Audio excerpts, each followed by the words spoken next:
Woody. Nice and warm today, mate.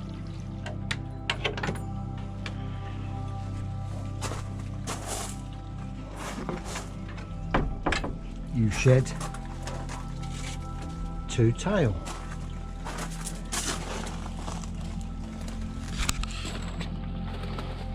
It's one of the decks and it's got the clip on there.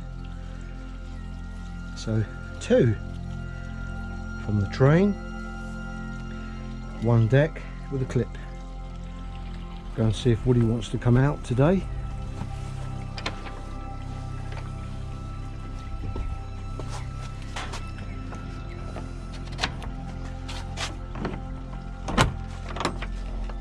Hello, Woody.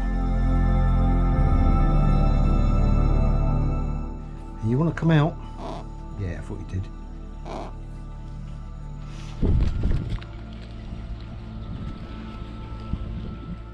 Ring here, it's not fixed at the top, it's free,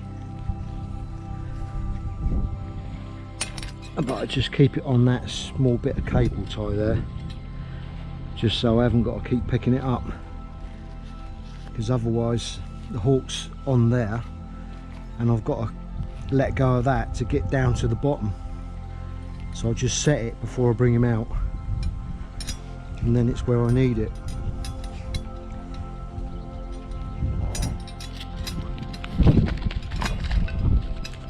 And after that I'll just leave the ring laying on there like that, so it can drop down if it needs to. But that way there's no weight on there and he's lifting his foot up. Also, if I go in and come out and that's down, I know he's baited off for some reason. So, but generally it doesn't move, it just stays like that. Yesterday I heard him calling. I was just over there sitting down under the shade, and I looked up and he was screaming at something. I came up to have a look what he was screaming at, and it was the hang gliders that come across here sometimes. It's a bit windy today, so they won't be over, but the power glider, not really a hang glider, it's a power glider. He doesn't like them, they must look like a big bird of prey in the sky. As soon as he starts calling, I come over, untie him and take him down there so it's out of his view. Can you understand me? Hey? You answer when I speak to you, don't you?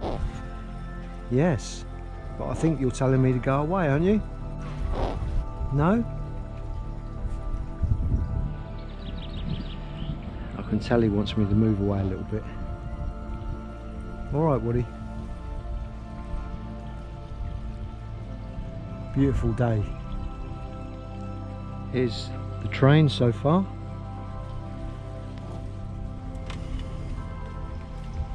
One, 2, 3, 4, 5, 6, 7. So there's 5 to go, because he has 12. On his first molt, he molted the 12 and then molted one of the new ones, so he actually had 13 molts on the first season. I presume that he's going to do all 12 this season. And this morning, as you saw when I picked it up, that was the left hand side one of the 2 decks, because I had that clip on the left hand side one of the 2 decks. So as the hawk sits there and I bring him round, the nearest deck to me, which was the left one, is the one that's closest for me to put the telemetry in. Of course, the natural cycle would be they carry on hunting and they drop their feathers, one side, one the other, whether it be a wing or the train or the tail, and then slowly that feather comes down, and once it's almost complete they may drop another. So he's this morning dropped 2 tail and he's got 1 almost down and there was one, I think, here somewhere. Yeah, there. So there's one there that's about that height. So he's got two shed and one there and one there. So you can see there's almost really 4 on the go, but these 2 now, that one certainly would be usable and that one partially. So his flight's going to be slightly hindered, but only on the tail section. So that tail, which is his rudder, which will give him sideways motion or brake, just going to be slightly affected. He's also shed a few of his main primaries, and that's going to be slightly hindered on the flight. But then at this time of year, so's everything else. So it's all coinciding with the molt taking place when all the little young are about. So in his native land now, in America and Mexico, he would be molting like that, and there'll be lots of young prey about. So all that young prey is hindered in itself by being inexperienced, and it sort of coincides that his flight is slightly weak. So it's an evolution of timing. So in his natural state now, he'd be probably feeding up on young rabbits and catching anything that he can that's slightly slower. Birds have this intelligence to know whatever is weak and slow. So you see a merlin or peregrine, they will pick off out of a flock. They know that the weak one is not going to get away, and they seem to pick it out. Of course, if I wanted to, I could carry on hunting. If I wanted to, I'd still have to bring his weight slightly down, and then he's not getting all the nutrition to have a really nice set of feathers. So what he's going through now, he's living like a king. He's been looked after and fed high quality protein food.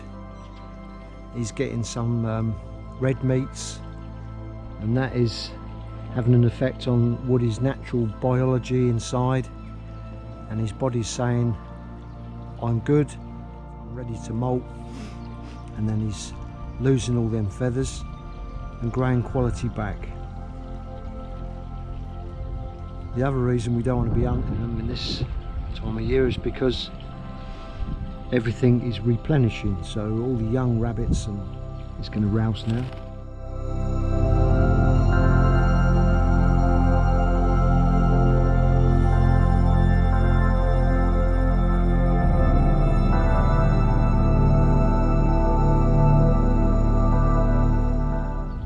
So all this stuff at the moment, it's summer, they've all got young, and we want to conserve, give it all chance to replenish, although he's not making any effect on it. So it's just not right to start going out and getting young rabbits, young whatever he catches at this time of year. Are you talking to me, Woody? Are you? What are you saying? Are you saying I'm too close, Woody? So although, as well as the feathers growing, his talons are growing, his beak's going to need a trim, a little bit of coping. This was an old cuckoo clock, because I like messing about with clocks, and there's another really old one, and I managed to get that off eBay for about £12, just the case, and made it into a little bird box. The hole in there will be too big. That needs a ring on there, so it will stop the sparrows getting in when the blue tits are in. But the blue, that's probably too deep for a blue tit. It would take too long to fill up. I could put a false bottom in it, but anyway, I just like it up there. And this one has actually got a bird's nest in there from last year, or possibly this year. In there now, there's a little colony of wood bees. Not sure if you can hear them.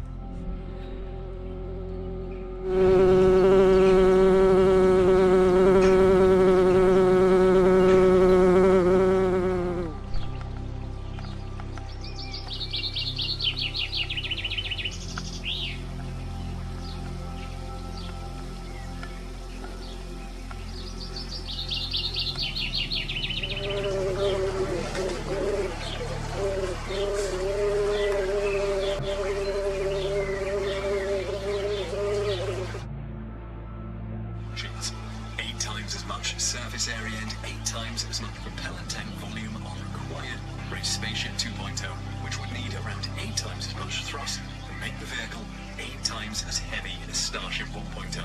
So assuming that orbital refueling is an option,